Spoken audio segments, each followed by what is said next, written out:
Okay, so I mean, I want us to pivot and talk about your academic journey. I know, like you apply to several schools. That might have been a lot of work and a lot of investments going into that. But somebody would ask for someone who, for example,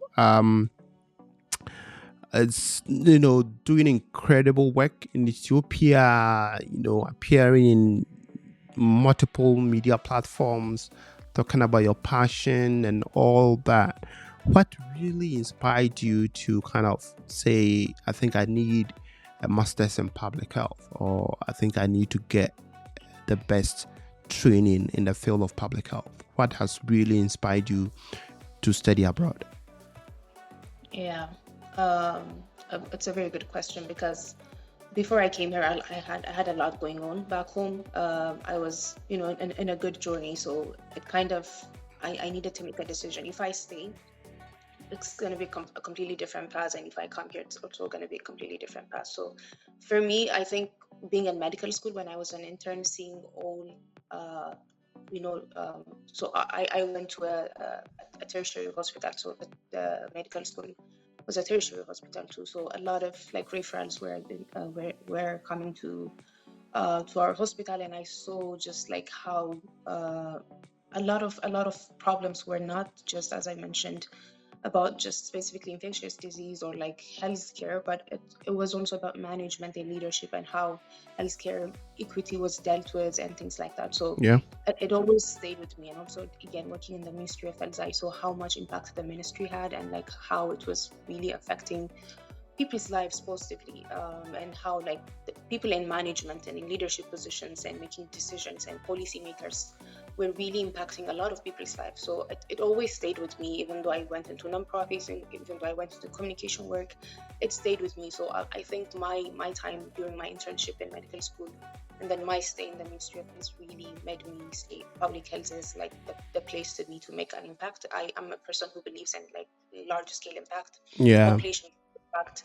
So that's where it started. Also, my work was nonprofit. My nonprofit organization worked with less privileged people, like with homeless people, elderly, women, and children. And seeing all of that, I realized I really need to understand how public health works and how we can make change in terms of like policy, in terms of leaders. How do we bring out the next public health experts and healthcare leaders? So that's when I decided I also need to get like the best education for that. So I guess it's partly my education and partly my experience and my professional journey that made me decide I need to go into MPH. Yeah, yeah, and I think maybe it makes a perfect sense with your background in advocacy and youth empowerment, and also in a clinical field. Public health seems like a reasonable pathway. But so how did you select the schools to apply to? What were your criteria? What kind of background research did you do to say that I need to apply to, say, Hopkins, or I need to apply to Columbia? If you can tell us the schools you applied to and what was the rationale behind those. Yeah. So I think I applied to 8 schools. I applied to Hopkins, Columbia, Boston, George Washington, Washington University in St. Louis, and Rutgers University. Mm-hmm. Uh, so what made me select the schools? I had like multiple selection criteria. So the first one, as an international student, is funding. So funding was really important to me. I cannot cover the tuition fees. So funding was really important for me. So Mm-hmm. I'll put funding second, but the first one would be like, what kind of program do they have? Is it the best? Is it tailored to what I want? Is it going to give me a good career path after graduation? So the first one was like, how good of a program is the program? That was the first one. Second one was funding. Third one was location. As someone from Ethiopia, the weather really matters to me. Also, the how expensive the city is, the living condition really matters to me as an international student. So that also was the selection criteria. Besides that, how much of an international student do they accept is also another question for me, because I'm really interested in being exposed to different cultures and different professionals from around the world. So it was important for me that they have a lot of international students, Mm-hmm. and they're culturally sensitive and aware. So I would say these were my selection criteria. Yeah. Oh, okay, okay. I think that it's a well thought out process. So I think one other thing that is usually very important is recommendation letters. I mean, a graduate school, recommendation letters are one of the key criteria, or the key elements. What decisions or what thought process went into selecting your recommenders? What qualities or experiences were you looking for in the selection of your recommenders? Yeah. So the first one was like, how well do they know me? Can they vouch for me? Mm-hmm. That was the most important question. After that, I selected people that can shine light on my different sides or on my different experiences. So I had a professional recommender, someone who knew me professionally. I had a recommender that knew me academically from my medical school. I had someone who knew me in my research work, or I had my research advisor from medical school, so Okay. that was an good side. And then I had someone who knew me from my volunteer work. I volunteered in Global Shapers. I'm a Global Shaper, so I made sure I had someone who could talk about my volunteer work. I also had someone, a mentor, also write a recommendation for me. So what I decided is that just different people can have worked with me in different areas and can show my different sides and my different qualities. So that's how I chose them. Yeah, I think that makes sense. So another important thing is statement of purpose. And I mean, for those who don't know how to, I've met a couple of people who really don't know even where to start or how to start or how to really make it make sense to the admissions committee. Can you, for example, walk us through, your process of writing, your personal statement? How did you approach it? What key aspects did you focus on? Because you seem to have a very broad, perspective or experiences. How did you decide this particular element is important and has to be on my personal statement? Yeah. When you start the application process, statement of purpose can be very daunting. I've also, like, you have a YouTube channel, so because of that, I interact with a lot of potential applicants, and some of them, as you say, they don't know where to start. And I also felt like that. Well, I applied to US schools when I was in 12th grade, so it was not as daunting as when I applied for undergrad, but still it was, I didn't know where to start. So that was, I understand what you're asking. So for me, what I do first is I read the question well. So not almost all schools have similar themed questions, but I try to really understand what do they want to know about me, or like, what is this question asking me. So the first thing is to really understand the question. After that, I try to reflect, what experiences do I have, like what are my skills, what are my experiences, how do I want to talk about them, like which story would be good for this statement of purpose. So I think first of all, you need to reflect, just sit down and just think before writing. So that's what I did. After that, I just like dump all my ideas into either you can use a paper, or I usually work well on computer, so I just open a Word document and write everything. I don't stress about spelling or grammar. It's just about putting my ideas. It can even be like an outline, like a bullet points. So I'll just put all my ideas in there. So after doing that, I try to see the central theme, or like the story that I can make out of that. Then I change it into a story. I think it's very important to tell a story with your statement of purpose. The admission committee is not trying to reread your resume or your SOFA's application again. They're trying to really understand who are you, what stories do you bring, what unique qualities do you bring to our program. So I try to select that. So I picked the real stories that really made me go into public health or made me select that school. So I then used a format of just like a good flow of storytelling, starting from like medical school journey, going into how how I went into nonprofit work, how I worked with different organizations, and how that all related and came to make me decide public health is the next step for me. So I think it's showing like how like all your experiences and background kind of come together to make that decision. So after talking about that, then I also reflect why the school really, like what's best about the school. So I read well about their websites. I talk with students who are already enrolled or who graduated. Then I really understand, okay, this school is best at this. This is why I want to go Yeah. to your school. And then at last I will close it with, what do I want to gain after graduation, or what do I want to do with this degree? Mm-hmm. Because you're not spending this much money and energy to just gain a degree and just sit down with it, right? You need to become familiar. Yeah. So Yeah. I also genuinely, right, like I this is the career path I'm aspiring to go into, so this is where it fits. It's a stepping stone towards this. So that's how I wrote it, and that's my process. Okay. Yeah. I think it was a well thought out process, very detailed, and speaking to current students or past students is also equally important. Getting people to review your statement, it's critical. And as you said, having an initial draft of everything, right? So all the essential elements in your journey, you want to make sure it's highlighted. And you're not like literally copying and pasting your CV, but you're using it to tell a story that truly makes sense. Okay, but that so okay, but that so how about your CV? What what was unique, or what did you do about your CV that you think it was up to standard, or it stood out in your application? Yeah.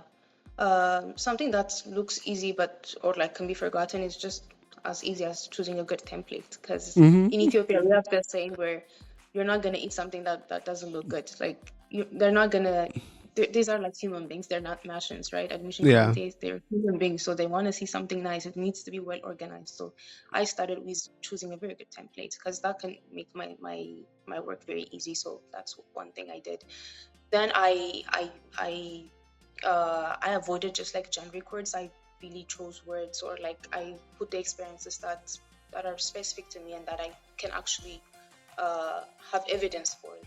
Uh, So I think that's what I did. And then I didn't leave out experiences that didn't relate to public health. Like Yeah. people tend to just like focus, okay, I went to medical school, that's it. But I added like my event planning, my fundraising, my communication work, my volunteer work, my Mm-hmm. modeling job, even though it doesn't completely relate to public health or to healthcare. It shows that I have a wide variety of experiences, and I'm a very Exactly. versatile person. So I made sure they can see that. Besides that, yeah, I think these are the points. That's how Yeah. I done my and CV. and Yeah. yeah, and as you rightly said, I mean, in applying to public health, sometimes it's not like a job application where you have to be super specific and only put what is relevant to the job on your CV. Public health want to see that you have a broad range of experiences. They want to understand what you're bringing to the table, what element of diversity you are bringing to the table. So if you have any other experiences, whether it's in clinical or non-clinical, it is very crucial to highlight those. And you did it perfectly. Um, so I mean, you got admission to all the schools. Uh, can you share any challenges or obstacles you faced during the application process? Yeah. So I think choosing schools was not easy because um, how do I put it? So I actually started applying for spring semester. So one challenge was that there's not a lot of funding for spring semester. So that was one Mm-hmm. challenge. Then it was choosing between schools because these are all very good schools, and some of them they're located in cities that I really wanted to be in, like Colombia. I really love New York, and I wanted to Yeah. be in New York, but New York is really expensive, and the funding I got from Colombia was not a lot. So I had to make choices Mm-hmm. between schools, like which one ultimately will take me to the career that I want, and also Yeah. makes the duration of the program smooth, because you don't only want to choose a school that looks good on paper. Like, you actually want to enjoy the time that you're gonna spend there. You don't want extreme challenge. You don't want to go to a very expensive city and have, a miserable 2 or 1 year time. So I also, I think I had to make choices, and then I really wanted to stay close to the Ethiopian community, and so and also where my relatives and my family lives. So the Hmm. DMV really made sense to me. So these are like some of the things I had to think through between choosing schools. I wouldn't really call it a challenge, but it took me a while to be like, okay, which one has good funding, but still will give me a good outcome after graduation and things like this. Yeah. Yeah, yeah. I think, well, that is equally a good criteria. I know people, funding is usually a critical component. Location. So to you, it seems like location was a good criteria for you to kind of decide on which school to pick, and then obviously like the quality of the program, it's also was also part of the process. So eventually you decided to come to Hopkins. um uh so and I'm glad that like Hopkins too has a lot of diversity in terms of the student population. And we've beginning to see a lot of students from Ethiopia, which is like really cool. So yeah, I think, I mean, your academic journey is interesting, and it lays down a very solid foundation for people who, for example, don't know what to do to kind of start. So for someone who's trying to apply to schools of public health, what is the first step that you would perhaps advise them to do? Yeah. I think doing a very good research is important before just like haphazardly starting a statement of purpose or just like going to SOFAS and applying. Really sit down and make a research. I think watch YouTube channels like yours that are very good. People these days, I love that they love to share and they love to help out, so that makes it much easier. So watch YouTube channels, make your research, read, talk to students first, and then understand, okay, what is the process, so that you can make a timeline. Because I've seen people who didn't have an idea of a timeline, so they would start the SOFAS application really late, and then they would have their IELTS on time or their recommender video on time, so things like that. Yeah, So really understand the timeline. When is my deadline? So if my deadline is December, so when should I start approaching recommenders? When should I finalize my statement of purpose? Things like this. Actually have like a written or like a Word document and write down these timelines, so that makes it easier for you. So you don't wake up one day and realize you're really behind or something. So yeah, have a timeline, research, and then I think we really need to be disciplined. Applying for grad school is kind of like a full-time job. It really needs commitment yeah, hmm, and discipline, because a lot of people from all over the world who are really good are also applying to the same schools yeah, for the same funding that you're hmm, applying. So if you don't have commitment and if you don't have discipline, it can take you a couple of years to actually get admitted, and it can take more time. So I think you need to decide, okay, this is the amount of energy and time I'm going to spend, and you kind of need to visualize yourself achieving that, so that it's easier for you to work on it. Besides that, I think really talk with people who've gone to grad school. I know most grad school students are busy, but most of them that I know are very happy to help. So have brief phone call conversations, or like write to them and understand and get your statement of purpose reviewed, your resume reviewed. Ask for help. You don't have to do it all by yourself. I mean, if you're extremely good and if you're very independent, good for you. But I don't think that's a good idea. It's easier to seek out help, because, like, for me, it really helped me having to talk to people who already were in Hopkins, who, especially people from your country. Like for me, Ethiopians really helped me. So because they understand the culture and then they can communicate with you easier. So this would be my short version of my advices. yeah. I mean, that is very crucial. You've highlighted a very critical aspect: doing your research, right? So doing your research, know the timeline, know the program requirement, know the things you have to do, reach out to people, being organized. So someone reached out to me last week that he wants to apply to School of Public Health, and it's like 2 weeks to deadline. So how are you going to apply? I said, oh, he has already sent a message that they should submit his recommendation. And I said, so how are they going to do it? Have you heard of SOFAS? He said, no. Have you heard of West Evaluation? He said, no. And I said, no, then you're not ready to apply this year, right? So if you haven't done any research at all, and you reach out to people that you want to apply to School of Public Health, that is not how it's done. You have to invest your time and do the research. So thank you very much for this advice.